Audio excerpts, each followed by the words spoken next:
नमस्कार विद्यार्थी मित्रांनो, मी doctor Tejas Jadhav career craft medical पाथवेमध्ये तुमचं स्वागत करतो। तर विद्यार्थी मित्रांनो, तुम्ही जस्ट क्वालिफाय आहात आणि तुमचा स्कोअर फक्त 144 येतो किंवा 144 ते 300 मार्क्सपर्यंत येतो आहे आणि आपल्याला वाटते की आपलं आता महाराष्ट्रामध्ये पॉसिबल नाही BAMS करणं। तर तुमच्यासाठी एक खास संधी आता आलेली आहे, कारण आपण एवढ्या दिवसापासून त्या गोष्टीचा वेट करत होतो, ते गोष्ट आता आपल्यासाठी आलेली आहे। तर BAMSचं जे आपलं UPचं जे शेड्यूल आलेलं आहे आणि त्याचे रजिस्ट्रेशन चालू होऊन 2 दिवस झालेले आहे। तर विद्यार्थी मित्रांनो, तुम्ही जस्ट क्वालिफाय तरी 100% अलॉटमेंटची खात्री आम्ही करतो। मी आत्तापर्यंत एकाही व्हिडिओमध्ये 100% नाही म्हटलं, बट ह्या व्हिडिओमध्ये मी खात्री करतो की 100% तुमचं ॲडमिशन आम्ही करून देणार। तुम्हाला फक्त 144 मार्क्सच्या वरती मार्क्स असायला हवे। महाराष्ट्राचा कट ऑफ तर तुम्ही तर व्हिडिओज बघलेच असाल की, आणि दरवर्षीसुद्धा क्वालिफाय मार्क्सवर महाराष्ट्रामध्ये असेही BAMSला ॲडमिशन होत नाहीत। तर तुम्ही एक हा सेकंड प्लॅन ठेवायलाच हवा मित्रांनो। तर विद्यार्थी मित्रांनो, आपण व्हिडिओ जास्त लांब न करता मी तुम्हाला थोडक्यात प्रोसेस समजावून सांगतो कशी आहे।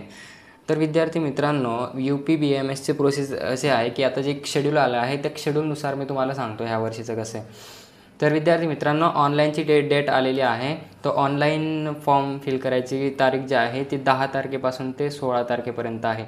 आणि राहिला विषय फॉर्म फिलिंग वगैरे, जे सर्व आम्ही सांभाळून घेतो। तुम्हाला फक्त आमच्याकडे जॉईन व्हायचे आहे, बाकी सर्व कामे आम्ही करतो।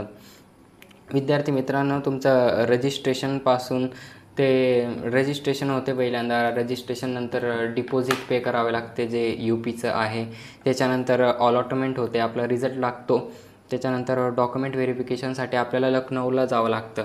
तर डॉक्युमेंट व्हेरिफिकेशनच्या टायमाला जेव्हा तुम्ही लखनौला येणार तेव्हापासून तर तुमचं ॲडमिशन होईपर्यंत आम्ही तुमच्या मदतीला सोबत असणार आहोत।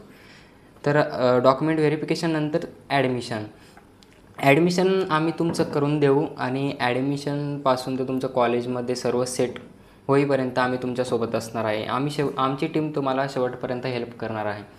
तर विद्यार्थी मित्रांनो, जे इन्फॉर्मेशन ब्रॉन्क्यो आलं आहे, ह्या वर्षीची जी थोडी ॲडमिशन प्रक्रिया आहे ती थोडी चेंज झाली आहे थोड्यापैकी। तर ते आम्ही सर्व सांभाळून घेतो।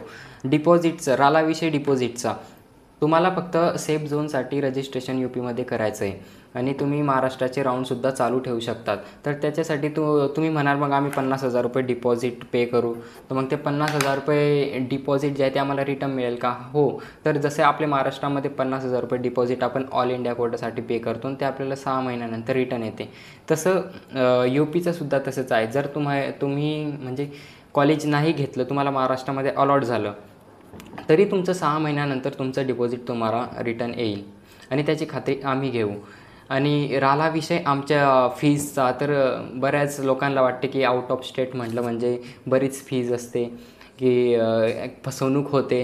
तर विद्यार्थी मित्रांनो, आम्ही समोरासमोर तुमच्या असणार आहे ॲडमिशनपासून। तर मी स्वतः बरेलीमध्ये UPमध्ये राहतो, मी जळगाव महाराष्ट्राचा आहे। तर मी तर तुमच्या सोबतच असणार आहे विद्यार्थी मित्रांनो। तर जे फ्रॉड वगैरे होतात तर त्याच्यापासून ह्या वर्षी आम्ही विचार केला की विद्यार्थ्यांचे कमीत कमी फीजमध्ये ॲडमिशन करून द्यायचे।